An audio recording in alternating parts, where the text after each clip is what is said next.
ایرانی صدر Ebrahim Raisi کا حماس کے صدر اسماعیل ہانیہ سے ٹیلی فونک رابطہ. کہا حماس کی کارروائیوں سے امت مسلمہ کا سر فخر سے بلند ہو گیا.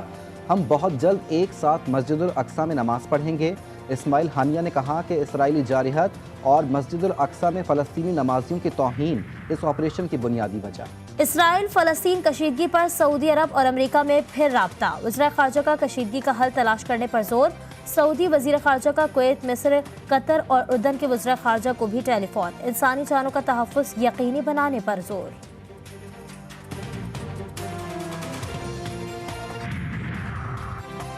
اسرائیل فلسطین کشیدگی پر سلامتی کونسل کا بند کمرہ ہنگامی اجلاس بے نتیجہ ختم. OIC نے خطے میں کشیدگی کا ذمہ دار اسرائیل کو قرار دے دیا. فلسطینی صدر محمود عباسی کی عالمی برادری سے اسرائیل کو عالمی ذمہ داریاں پوری کروانے پر مجبور کرنے کی اپیل. حزب اللہ کا اسرائیل اور امریکہ کو بیوقوفیاں بند کرنے کا پیغام. ترکی کا مسائل کے حل کے لیے 2 ریاستوں کے قیام کی تجویز. شمالی کوریا کے رہنما کم جونگ ان نے کہا کہ فلسطین مسلمانوں کا نہیں آزادی کا مسئلہ ہے.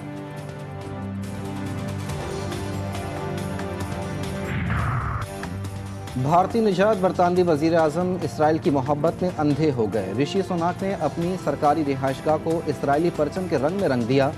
10 ڈاؤننگ اسٹریٹ پر واقع عمارت اسرائیلی شبیہ سے روشن. آئین کہتا ہے سپریم کورٹ اپنے پریکٹس اینڈ پروسیجر کے رولز بنانے کے لیے با اختیار ہے. سپریم کورٹ آئین سے بالاتر رولز بنائے گا تو کوئی تو بتائے گا کہ اپنے دائرہ کار میں رہیں. پریکٹس اینڈ پروسیجر ایکٹ کے خلاف درخواستوں کی سماعت کے دوران چیف جسٹس کے ریمارکس. سماعت جاری.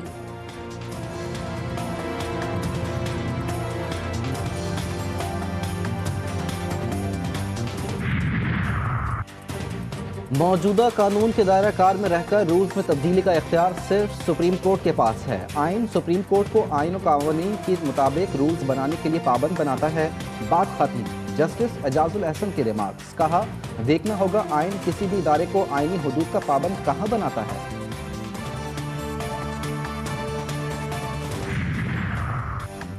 سائفر کیس میں چیئرمین PTI اور شاہ محمود قریشی پر 17 اکتوبر کو فرد جرم عائد ہوگی.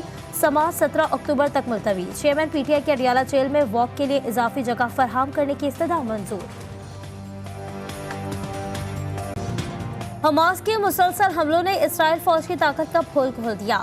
حملے میں 700 سے زائد اسرائیلی ہلاک. بکلاہٹ میں اسرائیل کے غزہ پر وحشیانہ بمباری.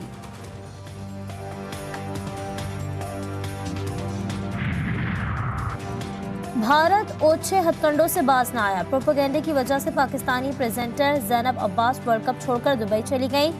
ICC بھی بے بس. 8 سال پہلے کے ٹویٹس کے جواز بنا کر بھارتی پروپیگنڈا عروج پر. اور نگراں وزیر اعظم انوار الحق کاکڑ سے نگراں وفاقی وزیر نجکاری فواد حسن فواد کی ملاقات. وزیر اعظم کے خسارے کا شکار قومی اداروں کی نجکاری کا عمل تیز کرنے کی ہدایت. روزنامہ نوائے ملت گروپ آف نیوز پیپر لایا اپنے چاہنے والوں کے لیے ملت نیوز HD. ملک پاکستان سے ہمیں bureau chief, deputy bureau chief, خصوصی نمائندگان، رپورٹرز درکار ہیں.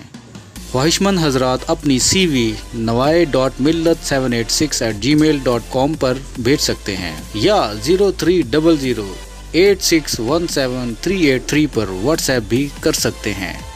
اس کے علاوہ ملک پاکستان سے ہر قسم کی خبر یا واقعہ کو واٹس ایپ کے ذریعے بھی ہم تک پہنچا سکتے ہیں. ملت نیوز کے ساتھ جڑے رہنے کے لیے ہمارے فیس بک پیج ملت نیوز کو لائک، فالو اور شیئر کرنا مت بھولیں.